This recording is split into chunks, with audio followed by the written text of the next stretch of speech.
Hi friend, Gujarati cooking channel में तमारुं स्वागत है। आज આપણે રાધણ છઠની સ્પેશિયલ મલાઈની સુખડી બનાવી છે, જે શીતળા સાતમના દિવસે બિલકુલ એવી ને એવી રહે છે।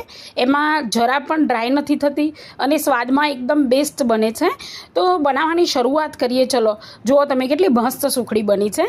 તો એક વાટકી ભરી અને મેં અહીંયા ઘી લીધું છે। મેઝરમેન્ટમાં ખાસ ધ્યાન રાખવાનું છે કે જે વાટકી ભરીને આપણે ઘી લીધું એ જ વાટકી ભરી અને ઘઉંનો લોટ લેવાનો છે, રોટલીનો જ, અને એના ઉપર 2 ચમચી નાખવાની છે પાછો લોટ। એટલે આપણે છે મલાઈની સુખડી બનાવીએ છીએ, એટલે મેઝરમેન્ટમાં થોડો ફરક છે। હવે આને આપણે સારી રીતે શેકી લઈશું। તો ગેસની ફ્લેમ મીડિયમ રાખીશું અને ત્યાર પછી સારી રીતે આ રીતે શેકી લેવાનું છે, બરાબર છે। તો આવી રીતે શેકતા જવાનું છે અને આ રીતે બબલ્સ થવા લાગે એટલે સમજી લેવાનું કે આપણું ધીમે ધીમે જે બેજ છે એ શેકાઈ ગયો છે। તો થોડી વારમાં તમે જોશો તો આ રીતનું બેઝનું સ્ટ્રક્ચર આવી જશે। હવે આપણે શું કરીશું, સારી રીતે એક સેકન્ડ ટાઈમ હલાવી લઈશું। હવે અહીંયા મલાઈનો રોલ આવશે, તો આપણે 2 ચમચી ઘરની તાજી મલાઈ આ અહીંયા એડ કરવાની છે। હજી ફરીથી કહું છું કે તાજી જ મલાઈ એડ કરજો, બરાબર છે। અને એ મલાઈ એડ કર્યા પછી ગેસની ફ્લેમ બિલકુલ બંધ કરી દેવાની છે અને ત્યાર પછી આ રીતે તમે હલાવવાનું। કેટલી મસ્ત સુગંધ આવશે, જાણે કે તમે ભઠ્ઠામાં માવો ખાતા હોય ને કેવી સુગંધ આવે, એવી સરસ મજાની માવા જેવી સુગંધ આવશે અને માવા જેવો થોડો ટેસ્ટ બી આવશે આપણી સુખડીની અંદર। તો આ રીતે હલાવી લેશો ને એટલે મસ્ત એવું દાણેદાર બેજ તૈયાર થઈ જશે।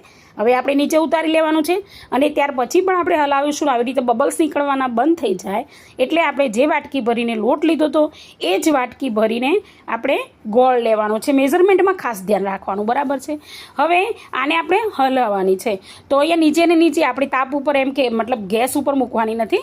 તો અહીંયા થોડીક જ વારમાં આવી મસ્ત એવી સોફ્ટ એવી સુખડીનું બેજ તૈયાર થઈ જશે। તો આપણે ડીશમાં ઠારી લેવાની છે। અરે ડીશમાં કાઢતા કોને ના આવડે। હવે જો આ સુખડીની રીત તમને સારી લાગી હોય ને, સુખડી સારી લાગે ને તો સબસ્ક્રાઈબ તો કરાય, હો, એવું ના હોય, અને લાઈક કરજો અને કોમેન્ટમાં જણાવજો કે તમને મારી અવનવી રેસીપી કેવી લાગે છે। અને તમારી મારી બધી જાતની સુખડીઓ જોવી હોય ને તો બાજુમાં આપેલું પેરેટ કલરનું બટન છે ને એના ઉપર ક્લિક કરજો, એટલે તમને મારી આખી ચેનલ દેખાઈ જશે અને એમાં મલાઈની, દૂધની અને બીજી અલગ અલગ સુખડી બનાવેલી છે। તો કેવો લાગ્યો વિડીયો પ્લીઝ, અને સુખડી કેવી લાગી તો રાધણ છઠના દિવસે ચોક્કસથી બનાવજો। એકદમ મસ્ત છે અને ટેસ્ટ એવો સારો પણ આવે છે। તો ભૂલતા નહીં અને લાઈક, કોમેન્ટ અને શેર ચોક્કસથી કરજો અને કોમેન્ટમાં નાઇસ કે ગુડ લખીને મોકલજો।